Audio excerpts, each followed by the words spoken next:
ఇంతవరకు 78 నుంచి మీరు నిర్మించుకునే సామ్రాజ్యాన్ని ఈరోజు మా కార్యకర్తలు మా నాయకులు కూకట్టి వేళ్లతో సహా పెకలించి ఎవడే గాని నామినేషన్ గాని ట్యాక్స్ కట్టుకునేదానికి గాని ఎంఆర్ఓ ఆఫీసుకు వచ్చిన సందర్భం కూడా లేదు. 1978 నుంచి రాజకీయాలు మరి ఈ రోజు ఆయన వచ్చి పెకిలించాడంట, కూకటి వేళ్లతో పెకిలించాడంట. మొహం అద్దంలో చూసుకో ఒకసారి.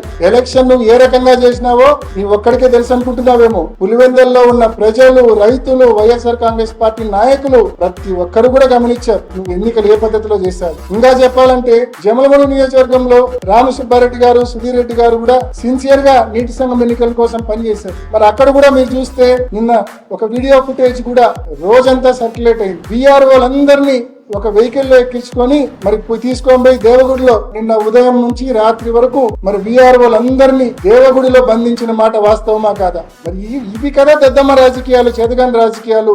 ఎక్కడ వీఆర్ఓలు గ్రామ కార్యాలయాల్లో అందుబాటులో ఉంటే ఎక్కడ నోటీస్ సర్టిఫికేట్ రైతులకు ఇస్తారో, ఎక్కడ పోటీ వస్తుందో, పోటీ వస్తే ఓడిపోతామనే భయం ఇది కాదా అని చెప్పి అడుగుతా ఉన్నాను. ఈ రోజు దీన్ని గెలుపని చెప్పుకుంటున్నావే, ఇంతకంటే సిగ్గుచేటు ఉంటుందా అని చెప్పి నేను అడుగుతా ఉన్నాను.